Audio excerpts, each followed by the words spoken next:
শ্রাবণ মাসে ভুলেও খাবেন না এই 5টি খাবার। সারা বছর রোগে ভুগবেন, দুর্ভাগ্য আপনার পিছু ছাড়বে না, অর্থ নাশ হবে।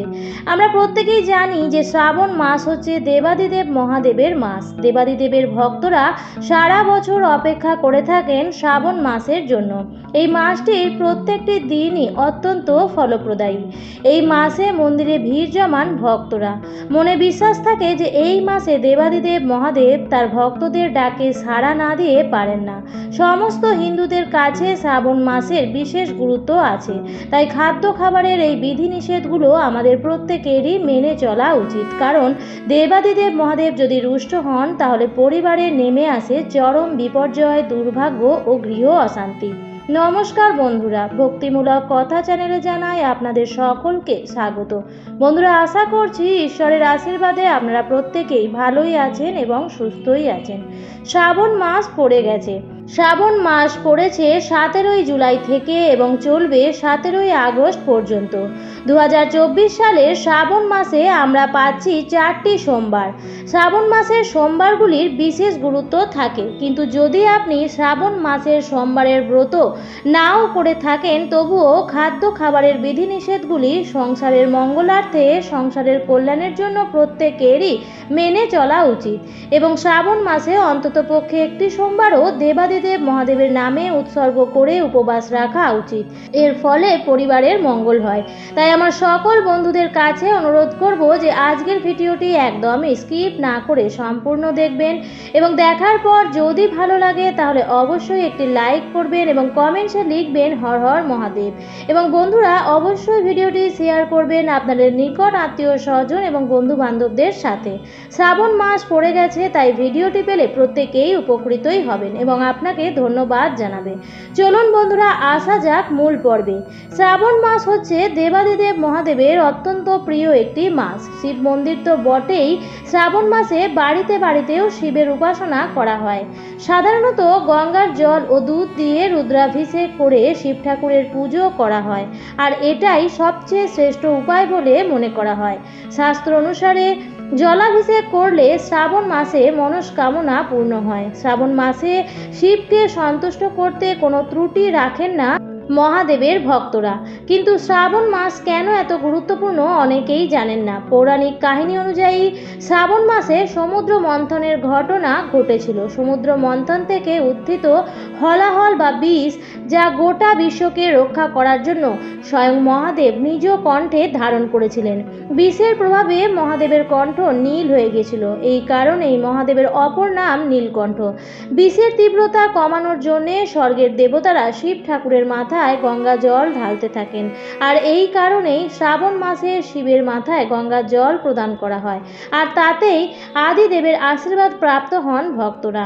শ্রাবণ মাস যেহেতু দেবাদিদেব মহাদেবের পরম প্রিয় মাস এবং এই মাসে প্রত্যেক দিন দেবাদিদেব মহাদেবের আশীর্বাদ লাভ করা যায়, তাই এই বিশেষ মাসটিতে অবশ্যই বর্জন করবেন আমিষ জাতীয় খাবার।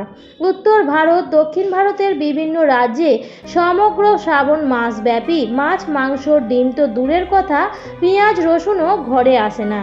কিন্তু বাঙালিরা যেহেতু ভোজন রসিক এবং আমিষ খাবারে অভ্যস্ত, তাই বাঙালিদের পক্ষে একটু কষ্টকর হলেও এই শ্রাবণ মাসে নিরামিষ খাবারের গ্রহণ করার চেষ্টা করুন, কারণ শ্রাবণ মাসে যে দেবতা পূজিত হন দেবাদিদেব মহাদেব, তিনি হচ্ছেন পশুপতিনাথ। তিনি সমগ্র জীবজগতের দেবতা এবং রক্ষাকর্তা। তাই এই শ্রাবণ মাসে যদি আমিষ জাতীয় খাবার গ্রহণ করে আপনি শিব ঠাকুরের পূজা করেন, তাহলে কোনো ফল লাভ করবেন না। শ্রাবণ মাসের প্রত্যেক দিনই নিরামিষ খাবারই গ্রহণ করার চেষ্টা করুন। বিশেষ করে ভুল করেও সোমবার দিনে শ্রাবণ মাসে যে 4টি সোমবার পড়েছে, সেই 4টি সোমবারে ভুল করেও আমিষ জাতীয় খাবার কিন্তু গ্রহণ করবেন না। এর ফলে মহা পাপ হবে। যদি সম্ভব হয় প্রতিদিনই নিরামিষ আহার গ্রহণ করার চেষ্টা করুন। শ্রাবণ মাসের এই যে সময়কালটা, এই সময়কালে আমিষ জাতীয় খাবার গ্রহণে, অর্থাৎ খাবারটি খেলে হজমেও বাধা সৃষ্টি হয়। এবং এর ফলে পেটে নানা রকম রোগও তৈরি হয়। তাই শ্রাবণ মাসে নিরামিষ খাবার গ্রহণ করুন। এর ফলে শুধু পুণ্য অর্জনই হবে না, আপনার শরীর স্বাস্থ্যও ভালো থাকবে। আর শরীর স্বাস্থ্য যদি ভালো থাকে তাহলে ডাক্তারের কাছে গিয়ে অর্থনাশও কম হবে এবং অর্থপ্রাপ্তির যোগও তৈরি হবে। আপনি যতই সুস্থ থাকবেন ততই ভালো কাজ করতে পারবেন আর ততই অর্থ উপার্জনের নতুন রাস্তাও খুঁজে পাবেন। আর যদি আপনি অসুস্থ থাকেন তাহলে আপনার শিব আরাধনার ক্ষেত্রেও বাধা পড়তে পারে। তাছাড়াও শ্রাবণ মাসে সাত্ত্বিক ও নিরামিষ আহারই গ্রহণ করার চেষ্টা করুন। পরিবারের মঙ্গল হবে এবং পরিবারের প্রত্যেকের শরীর স্বাস্থ্যও ভালো থাকবে। দ্বিতীয় যে খাবারটি শ্রাবণ মাসে ভুলেও গ্রহণ করবেন না সেটি হচ্ছে বেগুন। বন্ধুরা, শ্রাবণ মাসে বেগুন খেলে মহাপাপ হয় এবং শরীরে নানা প্রকার রোগেরও তৈরি হয়। তাই বন্ধুরা, শ্রাবণ মাসে ভুলেও বেগুন বা বেগুন থেকে তৈরি কোনো রকম সবজি খাবেন না। বেগুন একটি নিরামিষ সবজি হলেও বেগুনে এমন কিছু জিনিস পাওয়া যায় যেটি শরীরের পক্ষে হিতকর নয় এবং শ্রাবণ মাসে বেগুন খেলে নানা প্রকার সমস্যা দেখা দেয় এবং সারা বছর সেই স্বাদ ছাড়ে না। তাই বন্ধুরা, এই শ্রাবণ মাসে বেগুন বর্জন করবেন। তৃতীয় যে সবজিটি শ্রাবণ মাসে ভুলেও গ্রহণ করবেন না সেটি হচ্ছে লাল শাক বা যে কোনো প্রকারের শাক জাতীয় খাবার। শ্রাবণ মাস অর্থাৎ বর্ষাকাল, আর এই সময় শাক জাতীয় জিনিস খেলে তাতে নানা রকম পোকা তৈরি হয় বা পোকা থেকে বাঁচার জন্য তাতে নানা প্রকার কীটনাশক দেওয়া হয় এবং শাক জাতীয় জিনিস এই শ্রাবণ মাসে গ্রহণ করলে হজম নিয়ে বিপাক তৈরি হয় এবং হজমের নানা রকম সমস্যা তৈরি হওয়ার কারণে চিকিৎসকের কাছে যেতে হতে পারে। তাই বন্ধুরা, শ্রাবণ মাসে বর্জন করবেন বেগুন ও যে কোনো প্রকারের শাক জাতীয় জিনিস। চতুর্থ যে খাবারটি বর্জন করবেন সেটি হচ্ছে কাঁচা দুধ। বন্ধুরা, আমরা প্রত্যেকেই জানি যে শ্রাবণ মাসে শিবলিঙ্গে কাঁচা দুধ অর্পণ করা হয়, গঙ্গা জল অর্পণ করা হয়। শ্রাবণ মাসে শিবলিঙ্গের ওপর কাঁচা দুধ সমর্পিত করা হয়। তাই শ্রাবণ মাসে ভুল করেও কাঁচা দুধ গ্রহণ করা উচিত নয়। কাঁচা দুধে এই সময় এক প্রকার ব্যাকটেরিয়া পাওয়া যায় যেটি শরীরের পক্ষে ক্ষতিকর।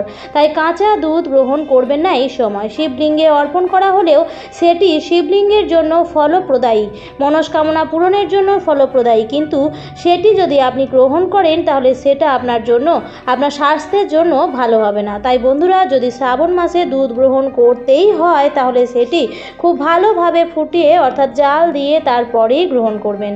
শ্রাবণ মাসে কাঁচা দুধ গ্রহণ করবেন না, তার ফলে পেটে নানা রকম রোগ দেখা দিতে পারে। শ্রাবণ মাসে অত্যাধিক তেল মশলাযুক্ত খাবার, পেঁয়াজ রসুন এরকম খাবার গ্রহণ করবেন না। পুরো শ্রাবণ মাস সাত্ত্বিক আহার গ্রহণ করবেন, নিরামিষ আহার গ্রহণ করবেন, কম তেল মশলাযুক্ত খাবার গ্রহণ করবেন এবং যতটা সম্ভব বর্জন করবেন পোড়া জাতীয় খাবার। এবং শ্রাবণ মাসে আপনারা ফল গ্রহণ করতে পারেন। এই বছর শ্রাবণ মাস পড়েছে 4টি সোমবার। এই 4টি সোমবারেই যদি আপনারা দেবাদিদেব মহাদেবের নামে উপবাস রেখে ব্রত করেন তাহলে মহাদেবের আশীর্বাদে আপনার পরিবারের বাধা বিপর্যয় মুক্ত হবে এবং পরিবারের সুখ শান্তি সমৃদ্ধি বিরাজ করবে। আপনার সকল মনস্কামনাও পূর্ণ হবে। তাই বন্ধুরা, শ্রাবণ মাসে যে 4টি সোমবার পড়েছে সেই 4টি সোমবারের ব্রত পালন করলে পঞ্চ রবিশস্য আপনারা বর্জন করবেন। পঞ্চ রবিশস্য বাদ দিয়ে আপনারা গ্রহণ করতে পারেন সাবু জাতীয় খাবার বা শ্যামা চালের তৈরি কোনো জিনিসও গ্রহণ করতে পারেন। তবে রুটি খাবেন না, ভাত জাতীয় কোনো জিনিসও খাবেন না। তবে এটা শুধুমাত্র তাদের জন্যই প্রযোজ্য যারা উপবাস করছেন। আজকের পর্বটি আমি এখানেই শেষ করছি। আশা করছি আজকের ভিডিওটি দেখে একটু হলেও উপকৃত হয়েছেন। যদি ভিডিওটি দেখে ভালো লেগে থাকে তাহলে অবশ্যই লাইক কমেন্ট শেয়ার করবেন বন্ধুরা। আর যদি চ্যানেলে নতুন হয়ে থাকেন তাহলে অবশ্যই চ্যানেলটিকে সাবস্ক্রাইব করে আমার সাথে থাকবেন। দেখা হবে পরবর্তী নতুন ভিডিওতে। ভালো থাকবেন, সুস্থ থাকবেন। ধন্যবাদ।